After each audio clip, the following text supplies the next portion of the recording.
Hey, what's going on everybody, and welcome back to another video. So we're going to talk about Modern Warfare 2. This is the new Modern Warfare that's coming out. Yes, they did a big reboot of the title. Those that don't know, I would assume a lot of you guys do know, and I would assume a lot of you guys have seen gameplay of Modern Warfare 2 so far. The beta just released or just came out, and it's available, I think, since the 22nd, and the open beta will be available on the 24th, or I guess whenever this video goes live, you should be able to get into the open beta for Modern Warfare. Alright, so really quickly, I'm going to show off a unique feature of what they've kind of done to the weapon system so far, just in case some of you haven't really seen much of Modern Warfare 2 just yet, and maybe you're not necessarily a newcomer to my channel and you're mostly like me and you play mostly tactical games and you don't really play COD, right?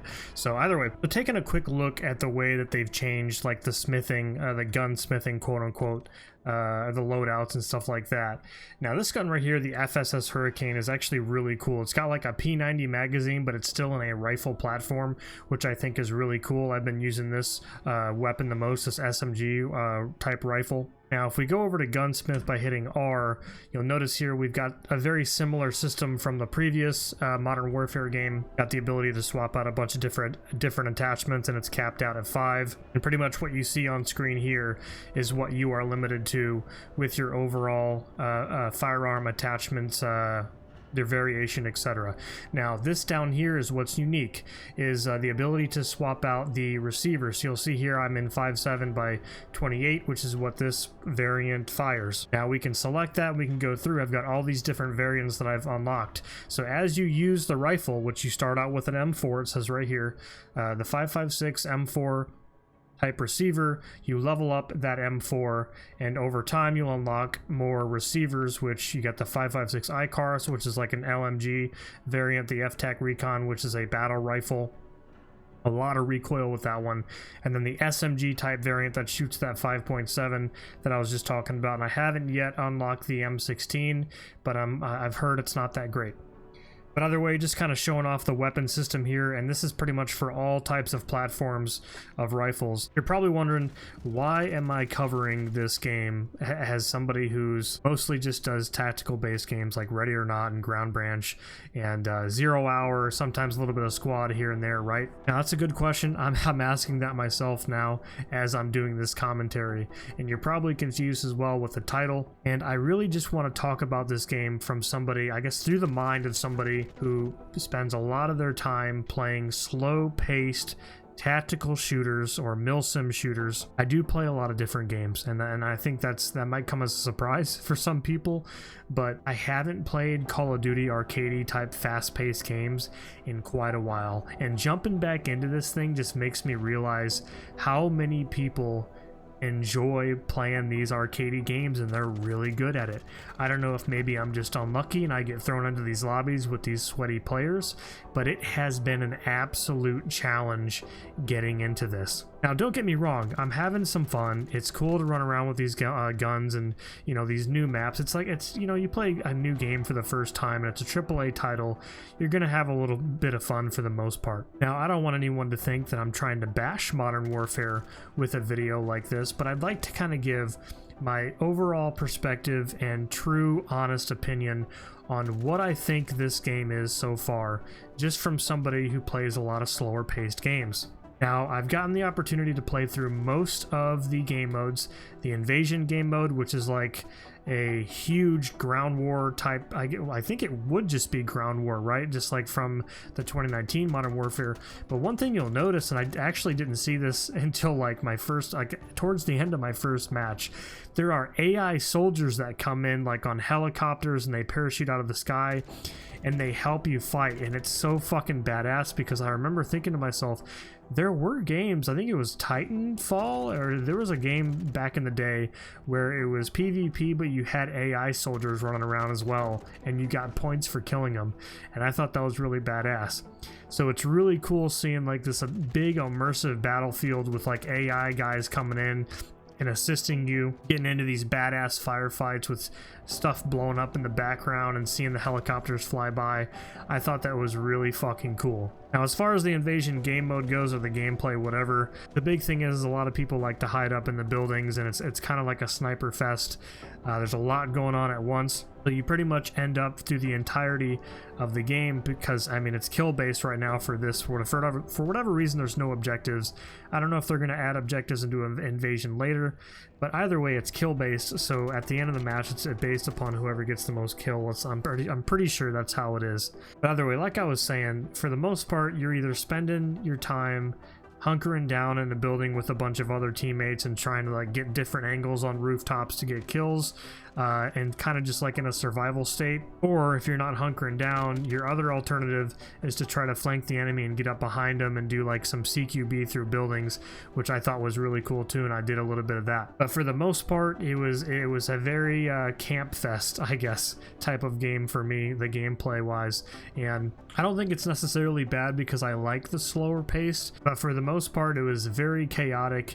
And for, I think I did like 3 or 4 games. My first couple games were just an absolute disaster because I was trying to play around with different weapons and stuff like that. But of course, in a game mode like this, you're kind of forced to want to play a lot slower, but you do have people that want to play aggressive. I kind of have like a 50-50, right? Well, I'll run around and I'll be aggressive and do like CQP building to building, and then I'll have my moments where I like to bunker down inside like a 2-story building or a 3-story building, whether it's on the roof or in a window, and just try to pick people off. Now, you've got your generic game modes from all the previous Call of Duties like Team Deathmatch, Domination, Hardpoint, Search and Destroy. I didn't get into any Search and Destroy, but there was another game mode that we'll get into here in a sec, is Prisoner Rescue.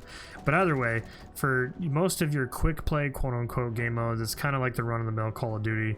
There's nothing really crazy going on here, and to be honest with you, like, I absolutely just hate it. The play style with Call of Duty, and you kind of have to just accept it because it's Call of Duty. But the jumping around corners and the flipping dolphin diving and going prone while you're full spray, like that kind of stuff is just a huge pet peeve of mine. It's just because you don't do that in a lot of games that I play, right? And it's just crazy. Like, is it too much to ask to have a game that has this type of quality and this type of budget, you know, looks this cool and cinematic, but just make it more slow paced and tactical? Like, I don't know if we're ever going to get that. But either way, so far in the beta, we don't have a hardcore mode, and they haven't introduced realism mode. So I'd really hope that they'd add that in the future, because that's what I mostly played when I played 2019 Modern Warfare. Now, with the Prisoner Rescue mode, it's pretty much spawn in with like 6 players, I think, on each team, and your objective on one side is to rescue the hostages, the prisoners, and bring them back to the point or whatever, and then the defenders on the other side have to defend the pretty self-explanatory, but they have to defend the prisoners and keep you from taking them. Now, one thing I noticed when I was trying out this game mode, and I thought this was fucking sick, this is really unique, they added a new helmet cam for spectating, and it looks really awesome. I think it would be cool if they could have a way so you can, I guess, replay your past matches and watch yourself do a game, like a full playthrough of a mission with just that perspective with the camera. I thought it looked really fucking badass. I don't know what it reminded me of, but it kind of had like this really cool helmet cam, like airsoft feel. I don't know why that's the first thing that came to my head when I saw it, but it looked really fucking badass. I honestly just want them to add in hardcore and realism. They have to. I don't know why they wouldn't add hardcore. I think at the very least hardcore will be in there.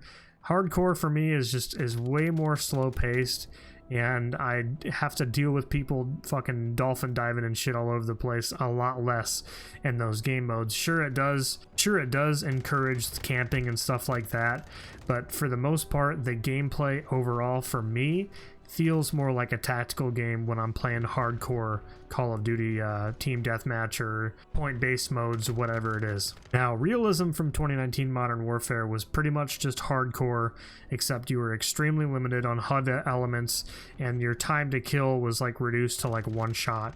And I had a lot of fun doing the realism mode, and I thought it was really cool. However, it wasn't really quote-unquote realism, and a lot of people complained about that with the 2019 Modern Warfare. So what I'm really crossing my fingers with, and I doubt it, I honestly doubt it, is they make a true realism mode. Let us have a milsim type tactical mode that a lot of us you know, gamers like myself can enjoy. Reduce the movement speed, change up the weapon mechanics a little bit, give us something that we can enjoy that isn't this crazy run around fucking blast people, you know, while I'm jumping around a corner. You know what I mean? I would really love to have an actual realism game mode for this. Will they do it? Probably not, but it would be really cool, and I'm curious as to what you guys think about having a milsim game mode like that. It would be fucking awesome. Having a AAA title like this with the quality and, like I said before, like the cinematic feel that a lot of the Call of Duty games have, but just slow it down dramatically. It would be such a fun game. Now, either way, if you were to honestly ask me what I think, would you buy this game? Should you pre-order this game? And I'll tell you straight up, I don't think you should pre-order this game. Do not spend $70 on Modern Warfare 2. If you're coming at this from perspective like me, and you want you like tactical-based games, this is obviously not a tactical-based game. It's Call of Duty. If they do bring in a cool realism mode and you want to jump into it later on down the line, do it, but do not pre-order this fucking game. I'm telling you right now, it's not worth it. The amount of features that they've added since 2019, but we're talking like the $60 from 2019 Modern Warfare to $70 for Modern Warfare 2. And I'm telling you right now, from what I can see in the beta, they better add some extra features there, some extra game modes to make up for that $10 right there that I'm losing. Now, the main reason why I spent the $70 is because I want to do content and I want to share it with you guys. And the other part of it is the campaign. I really want to play the campaign. So I'll be honest with you, if you have the money and you really want to get into a Call of Duty campaign, and that's one of the things that you've been waiting for, definitely get in there and spend that $70. Be all over it, but don't pre-order it. Wait till it comes out. Wait till they iron out some bugs if there are bugs, and just get a good overall feel of the game through gameplays, and just decide ultimately from there if you feel like it's worth the money. Anyway, I know I went on a bit of a rant here, and hopefully I made sense through a lot of that, but I do really think it's necessary for me to cover this game a little bit, and I think it's okay. You know, I guess my final opinion here is I think it's okay. They've changed a lot of things, but at the end of the day, it's an arcadey jump around, shoot people in the face type of shooter, but maybe they'll add a cool realism mode for us. We'll just have to see. Thank you guys for sticking to the end of the video, and I'll see you in the next one. Thank you.